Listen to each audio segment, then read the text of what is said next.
It's time for the Douglas Coleman Show. Mr. Smooth and Savvy is joined by guests from all walks of life, from the entertainment industry to authors to political and social commentators, the famous and not so famous, the controversial and the light and fluffy. We have it all. Now, here's Douglas Coleman.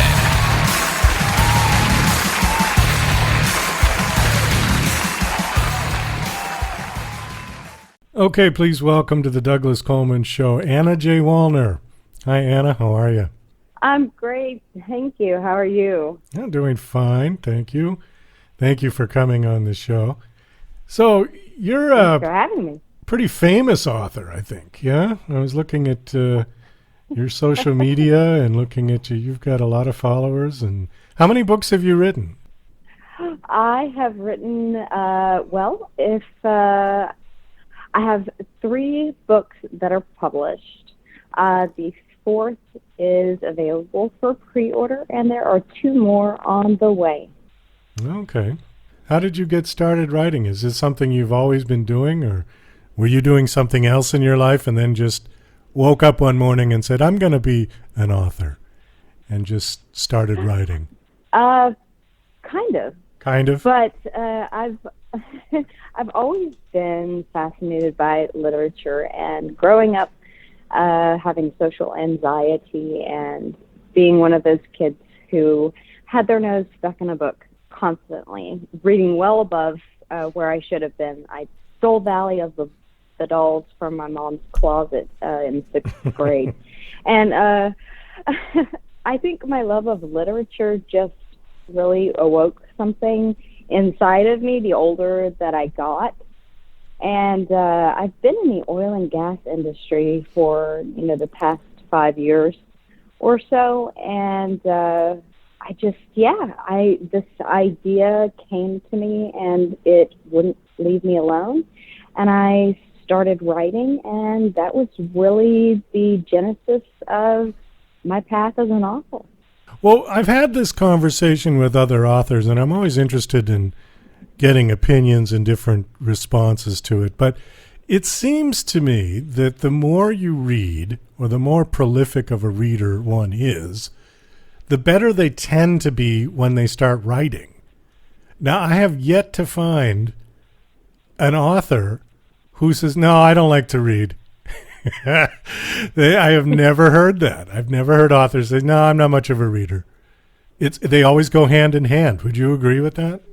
Yes, absolutely. And when I was a child, I remember my dad, as bedtime stories, he would pull out this huge book, and I still have it, from college. And it is the Big Book of British Literature.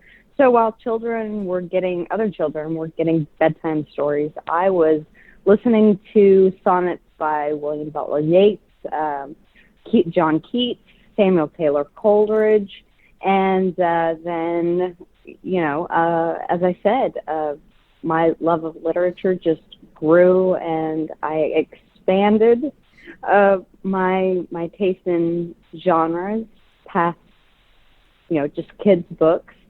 At an early age.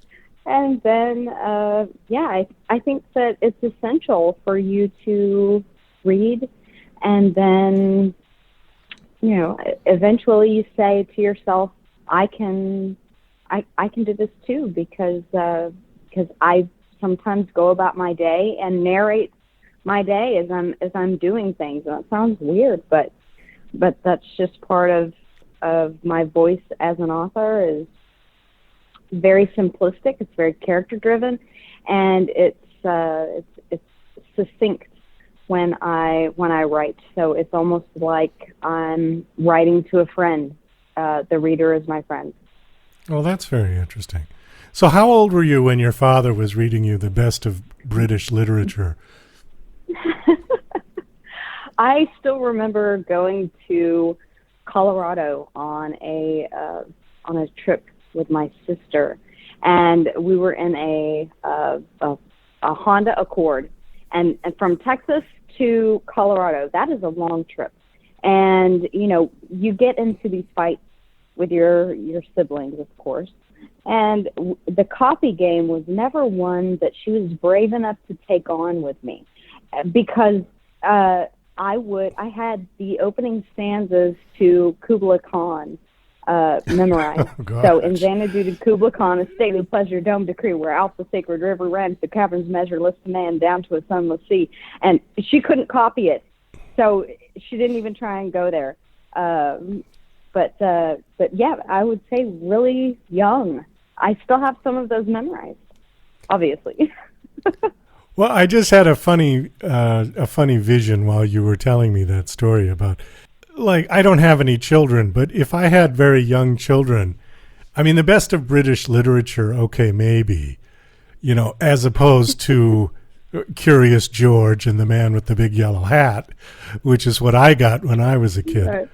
But I was thinking, if you read something like Poe and the Telltale Heart or The Raven or something, you could scare your kids to death reading them something like that. It wasn't long before we segued into Poe, Hemingway, and the classics. The Old Man and the Sea was probably the first classic that my dad read to me. So he was very instrumental in getting me into reading all of the things that he loved. For Whom the Bell Tolls, some of this very dense literature that he didn't realize I was capable of understanding and grasping the concept. And then from there, as I said, it just expounded. That once you get to that point, then really no genre and no book is truly off limits. Well, I suppose. Well, bully for your father for being perceptive enough to see that this was going to pay off in the long run. Yeah, well, I think he wanted us to be exposed to the arts. Not only that, but Broadway as well, musicals, cultured in an aspect that he had always wanted to be, but never had the opportunity to. So we visited museums and things of that nature. So I enjoy history and other cultures, nationalities, languages, things of. I think it's an insatiable curiosity that he instilled in me through books and through these things that we did. Oh, well, that's great. Well, let's segue over to your book. You've got a book out that we are going to talk about on the show called Garcane. Did I pronounce that right? Yes, you did. Okay. Book one of the, now here's the tough word, book one of the Uluru series? Yes. Okay. Very good. Uluru is the Aboriginal, it's the original name for what we as Americans know as Ayers Rock, which is the most easily recognizable feature of the Australian landscape. Oh, right. Well, next to the Great Barrier Reef, of course. Right. Oh, Ayers Rock. No, I'm familiar with that. Okay. So the Uluru is an Australian Aboriginal word, yeah? It is, as well as Garcane. Okay. So when I was reading through the sort of description of it, it mentioned vampires. I don't normally associate vampires and Australian Aborigines. So why don't you tell it? How do the two connect in your book, or do they? They do, absolutely. So the beginning of the book follows Amelia, and I gave her my origin story in that I was adopted from Houston Hospital when I was a baby, and I knew that my biological father was Australian. And so growing up, you imagine all of these possible reasons. It was never hidden from me, the fact that I was adopted. So I always wondered, who those biological parents could be and the why behind my adoption. And I decided to give it to Amelia and take it into a wildly different direction than actual truth. And I ended up creating a secret society in the middle of the Australian outback because, why not? And if you wanted to hide from human eyes, vampires and lycanthrope alike, and have a safe haven, I think that would be a great place to form the colony. Are you a vampire fan outside of writing about them? I mean, did you like vampire movies or vampire books and anything? I am. I did. Yes. So I read Bram Stoker's, Dracula, as most people do, but I also found myself stopping when the Discovery Channel or History Channel would be airing some sort of documentary on mythos or lore in other cultures, and especially the paranormal or the supernatural. It's always intrigued me that unknown, and I think that it's so interesting to see how vampires, lycanthrope, fae, and other beings have continued to show up in literature. I mean, they are here to stay. It's something that will never go away. So I have to think that there's, whether it's a mistaken kernel of truth or perhaps real, who knows? We'll never know. But I think there's a kernel of truth behind every origin story of some of these mythos. I think so. I would agree with that. Vampires tend to get lumped into the kind of Bigfoot, the abominable snowman, what is it, the big sea monster, and some of the other one, ghosts, goblins. Yeah, Nessie, right.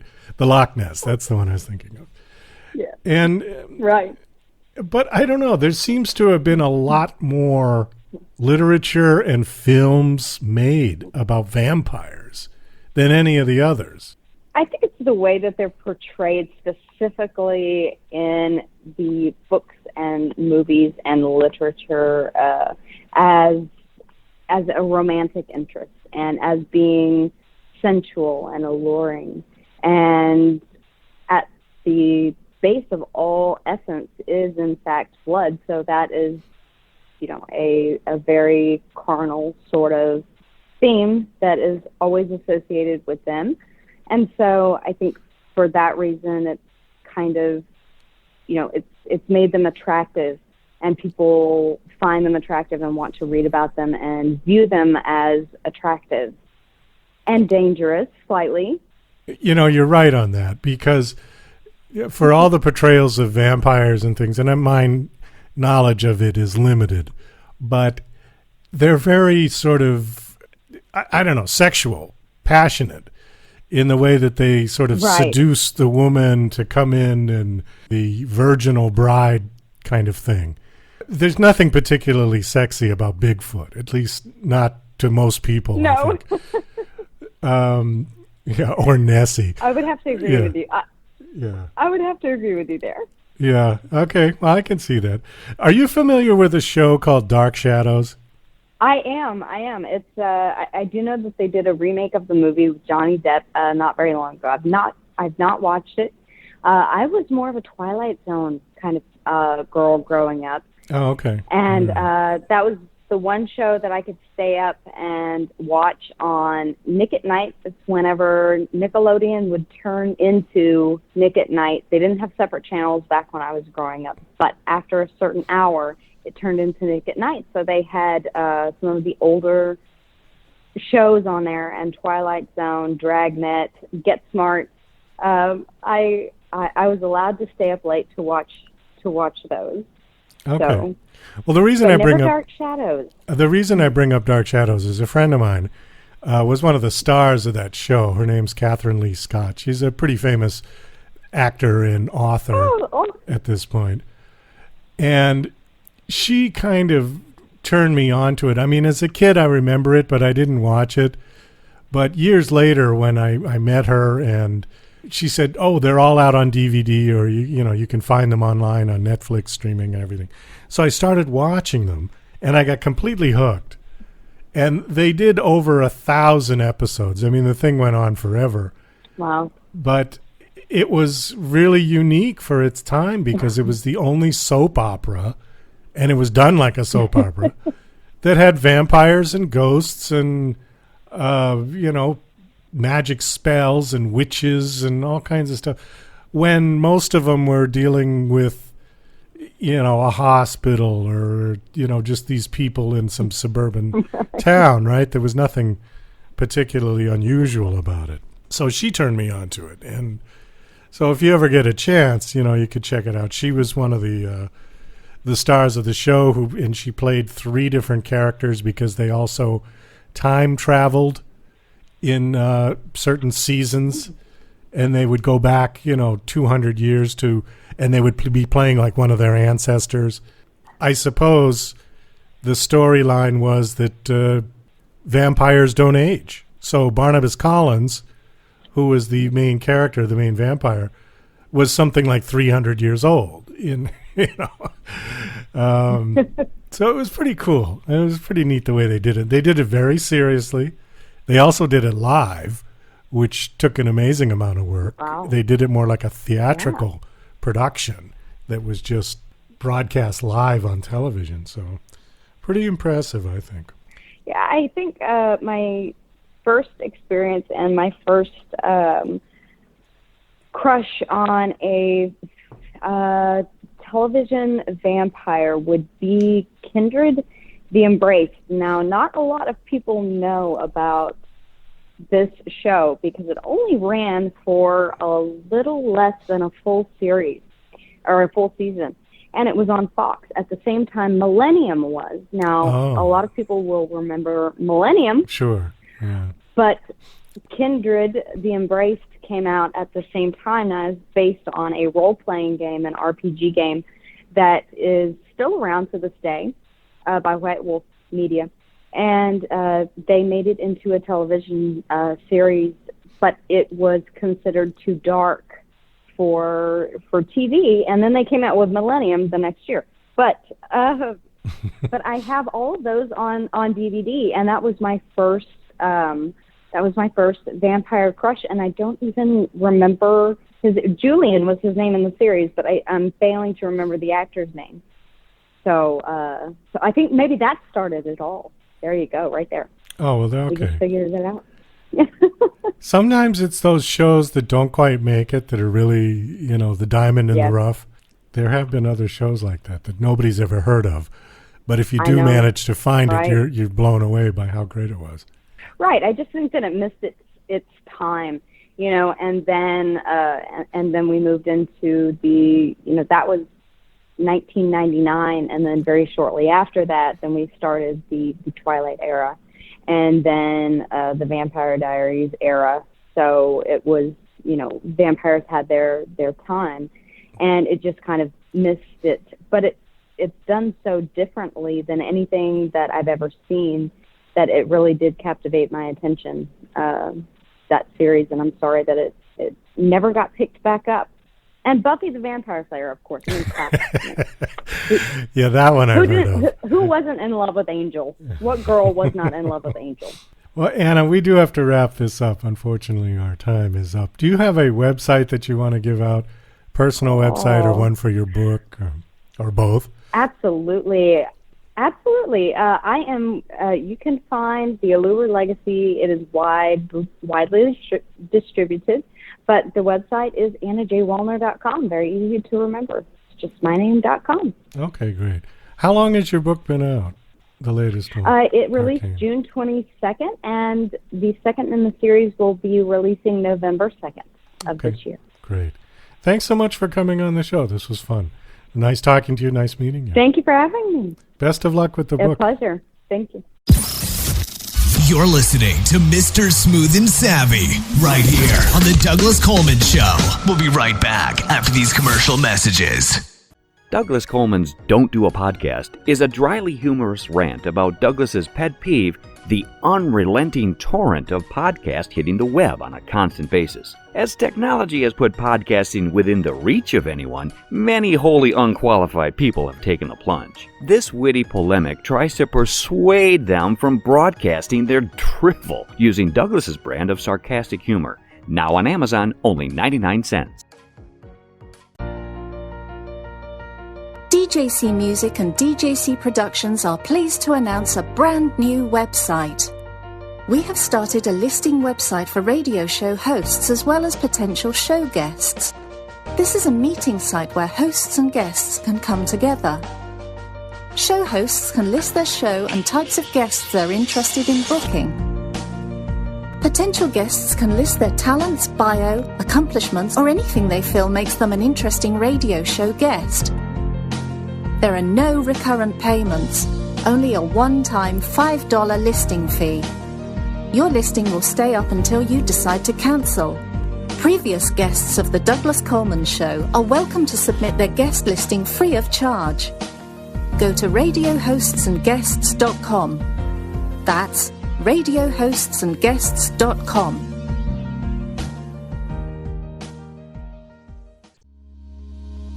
Love coffee, huh? But wait a minute. It seems like every time you finish a cup of coffee, you get all of these side effects along with it. Heartburn, indigestion, upset stomach, acid reflux. As the world's first and only organic acid-free coffee, Tyler's Coffee is able to provide a healthier option in the solution for more than 100 million individuals who have sensitive stomachs or suffer from acid-related modalities. This is Tyler's acid-free coffee. Coffee without the consequences.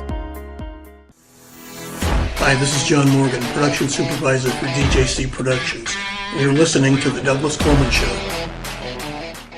Okay, please welcome to The Douglas Coleman Show, Shane Flemings. Hi, Shane. How are you? Fine, thank you. Thanks for having me. Well, thanks for coming on the show. You've got a book out called Conviction, and you've got a story here that looks really interesting.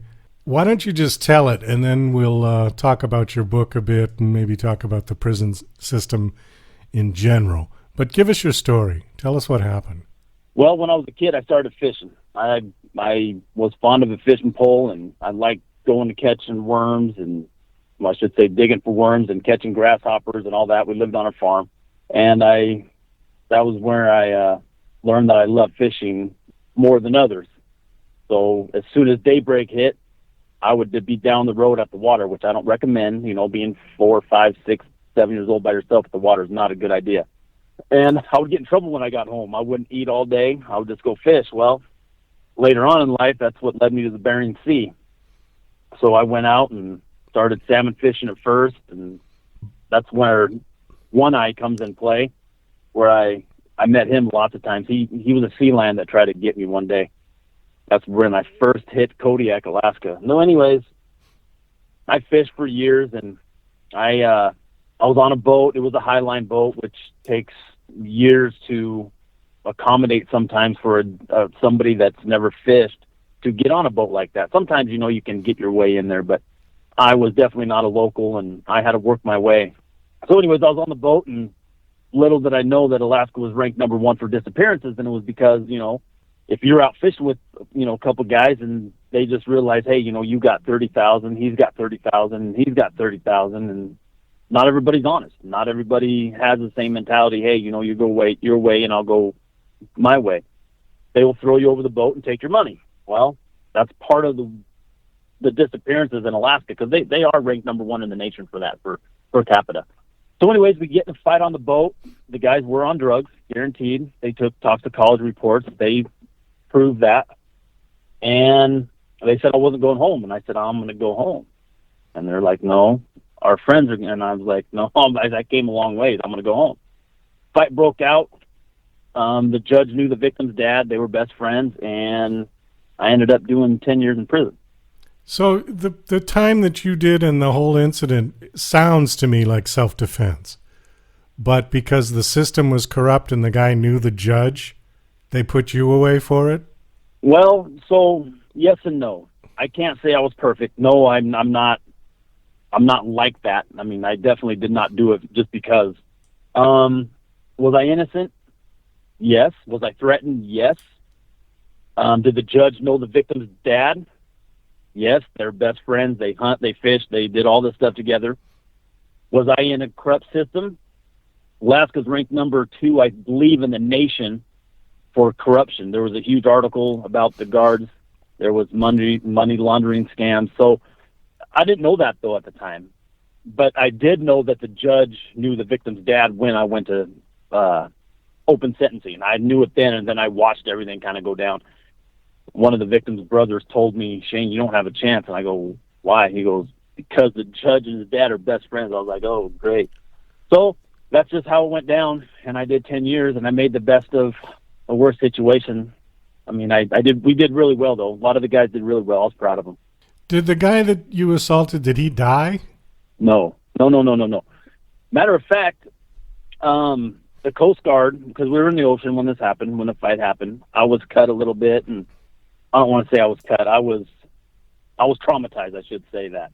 I was traumatized, and the Coast Guard shows up, and that's when my hands got tore up.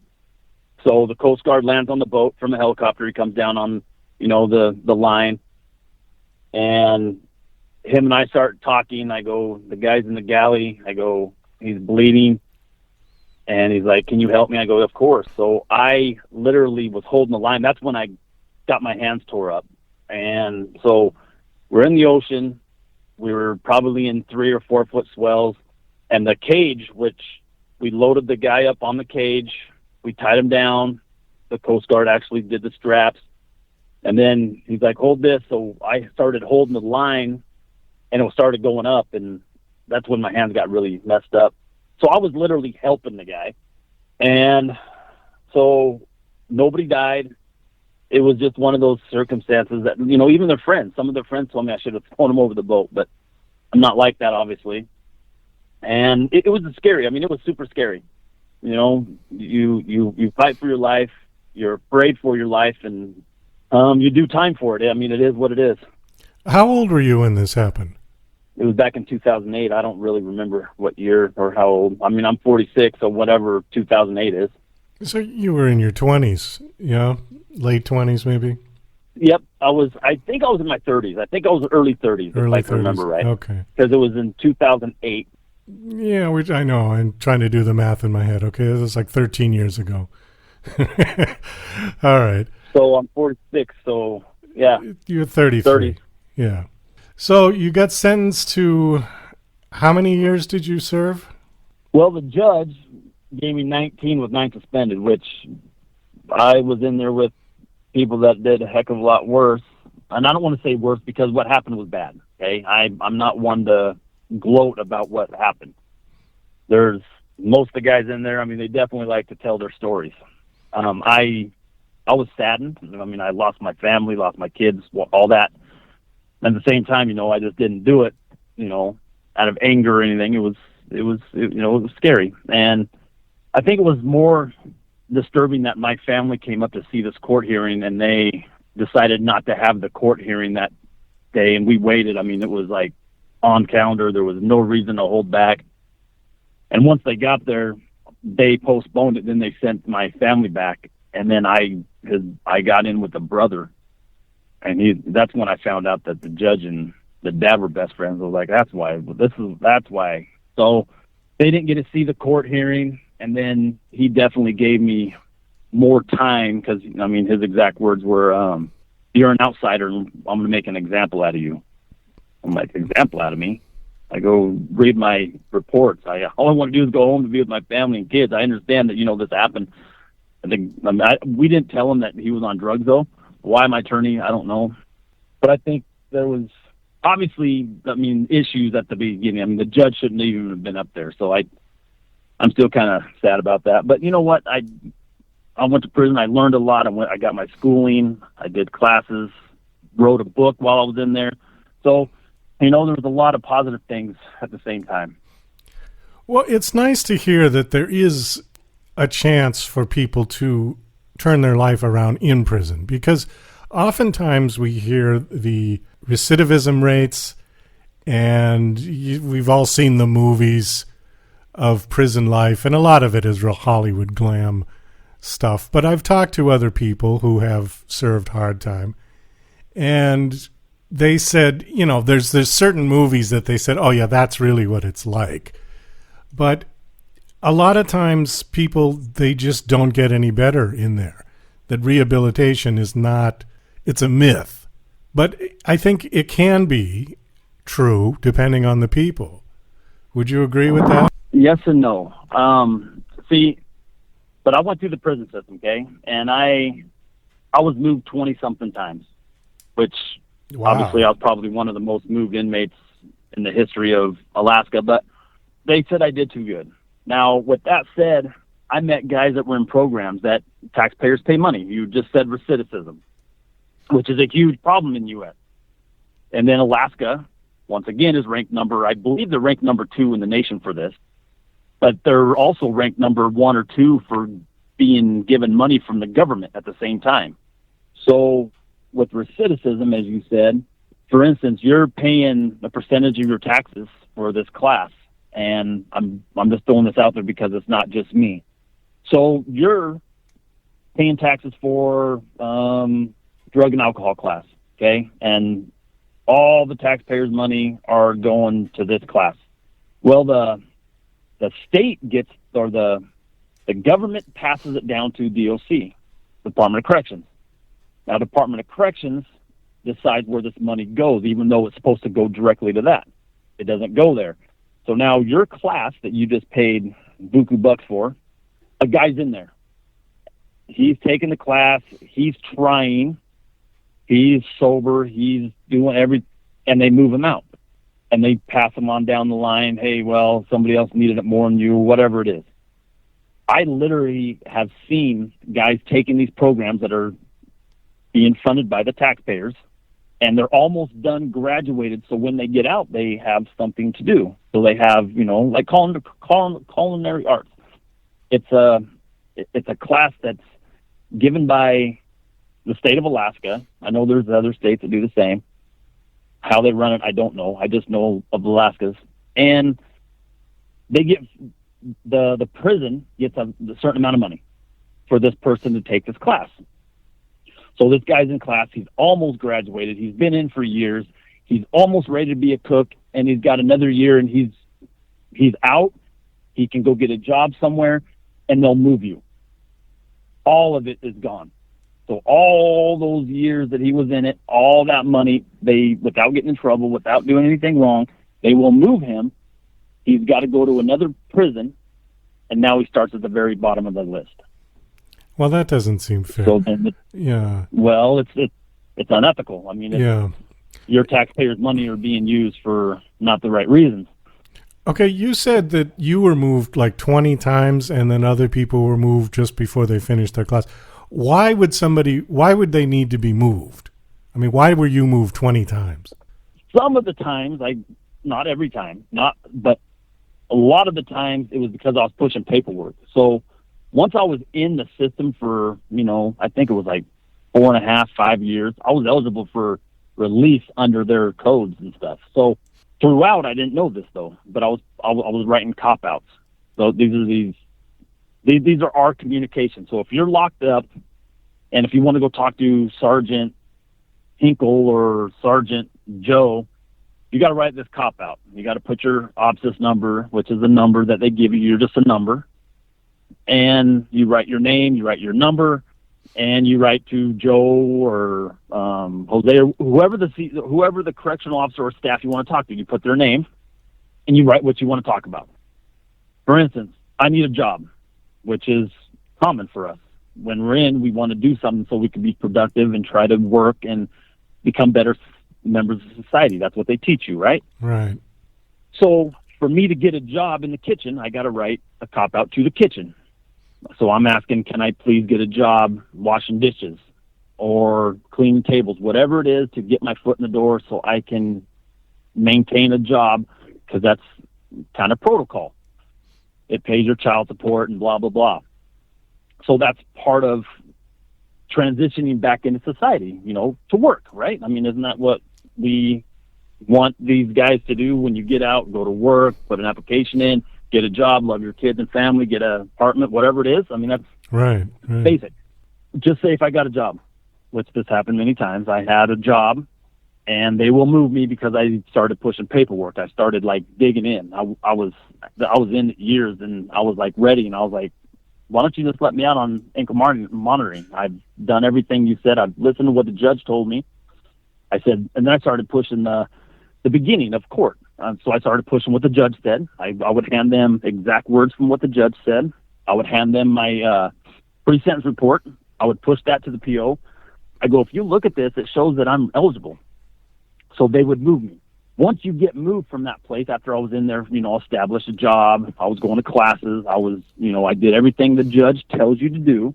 Now I started pushing paperwork to the probation officer. I was like, are you not following protocol? And I'm asking, questions of these certain, things throughout. So I started gathering all this paperwork. They would move me. Now, once you get moved to another prison, like I said, you're back down to the bottom. You got to write another cop out. If I wanted a job at the kitchen, I got to go right back there, and sometimes it takes months. So hindsight 2020, it is imperative that if somebody is doing good, which taxpayers' money, again, if an inmate is doing good, he's communicating well, he's working, he's going to classes, you should not move him. It is a detrimental to his success on the outs, as they say, or rehabilitation, recidivism. Yeah, exactly. So if you're moved, just say if I was in Kenai, because I was in Kenai for a little while, and a bunch of the guys are in Kenai, they got family there. So they had their moms and their dads and their brothers and cousins, and they were, it's hugely imperative not to move these guys because they're family oriented now. They're doing their classes. They're doing what they're supposed to. They're passing their UAs. So if you move them, it is actually, deterring them to commit more acts of whatever it is they were doing. And so you don't move them. It's just a normal procedure. Well, in my case, I was pushing paperwork so much, and I was trying to understand, what are you guys doing? Because these guys that were working, some of them were getting moved, and all their plans were going down. But then I started realizing they're getting money from the government, and they're not following. Anyways, it was just one of those things that, as a matter of fact, I got sent to Colorado. I haven't wrote about this yet, but they threw me in the hole, and one of the ladies said, "You did too good." And anyways, they stripped me naked. They left me in there for 2 weeks. They didn't even let me have a phone call after that. Wow. Was that Supermax prison? No, it wasn't. Nope, it was, this is where it gets interesting. So, Obama, obviously. Right. His book literally talks about the prison I was in. So I was living in there. I was learning all their ins and outs because I was still continuing to do good. I was programming. I was going to school. I was working full time, and they weren't even supposed to ship me to Colorado. So I got to learn about Con Air. Matter of fact, one of my trips, it was before I got sent there. It was crazy. I'm taken out of my mod. They're like, Flemens, roll up.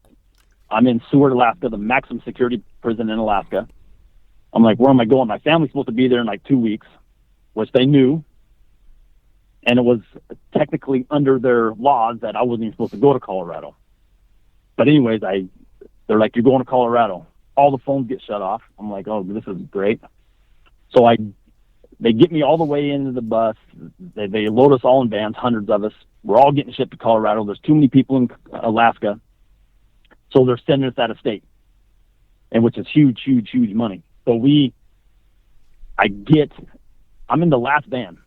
I'm in the last van. There's the Con Air's loading up. There's more guards and guns, and I talked to a guard later on, a few of them, and they're pretty mad about that. But I'm in the last van. A CO with an AK kicks his head and he goes, "Hey, who's Flemens?" And the guys look, and I go, "What's up?" I go, "Me." And he goes, "You're not going." So I've been in the van for hours. I got to go to the bathroom. There's no possible way. So they take me back to Anchorage, and one of the staff goes, "You're going to Colorado." I'm like, I didn't say this, but I was like, dude, check this out. Do you realize I'm just an inmate? Do you realize I got handcuffs? You guys are deciding where I'm going and not going? So anyways, I got yelled at for that. I get sent back to Seward. They're like, "Shane, you're not going." So my family's coming, and they did it again. Finally, I got on the plane, but it was a crazy ride. It sounds like it. It sounds like the tail wagging the dog, and nobody knows what they're doing. You said recidivism. Yeah, they're ranked number 2. Shane, we do have to wind this. We do have to wind this down. Unfortunately, we're out of time. But your book is called Conviction. Now, did you write the book while you were in prison, or did you write it more recently after you got out? Well, I started in Kenai. So I was shipped to Kenai. It was probably my 8th or 9th move, maybe 7th. I get sent to Kenai. I'm starting to read the Bible. I'm learning, about God, and basically fell in love with God. I love the Bible. I started taking the programs, and I started going to church, and I met one of the guys I was in Seward with, and he was a bad guy. He robbed banks and robbed people, and I started writing, and I started sending them to my family, and I started getting good positive feedback. Well, I seen him. He was in Seward when I left, and he's like, "Oh my God, Shane!" And I'm like, "Oh no." So he tells me all his horror crimes. Well, anyways, one day I have a few minutes and I'm typing, and I write about him. I write it in paragraph form. I put my exclamations, and I use Microsoft Word, and I handed it to him. I go, "Listen, I'm writing about you guys." He passed it to everybody. Everybody loves it, and then it blew up. Everybody started telling me their stories, and a lot of people started changing. More GEDs than ever before. And I just had finished a fundraiser for the Salvation Army, which is in the book, and the guy donated $1,000 for the needy kids. And oh, that's great. Yeah. It was super neat. No one got in a fight. No one was using drugs. It was Christmas. Everybody was like smiling and laughing. Even the weaker ones that were always getting picked on, no one picked on them. They were always trying to help one another. It was the craziest thing. And they donated around $1,000. It was $1,000. And you got to realize that, we are only making 40, 50 cents an hour. So that's a like lot of money. Hours. Yeah. That is a lot of money. They did good. Yeah. Yeah. I'm happy to hear it. And then I snuck a letter out. I snuck a letter out. I wrote a letter for the guys, and I got it out of the prison. And about a month and a half later, they published it. And all the guys got a big kickback for that. That's super. Do you have a website you want to give out where people can check out the book and check you out and your story? Yeah, you can go to shaneflemings.com, and it has a documentary on that. And then there's 2 books you can get on there, or you can go to Amazon. Okay, super. How's the book doing? Are you getting good reviews and good sales? I've sold quite a few books. Matter of fact, the local community allowed my books into the juvenile center, and which I was surprised. But I mean, the book has a lot of good stuff in it. My second book actually asked some of the officials questions, which I've got a lot of positive feedback. It has never been done. I know I've sold more books than most authors. Oh, that's great.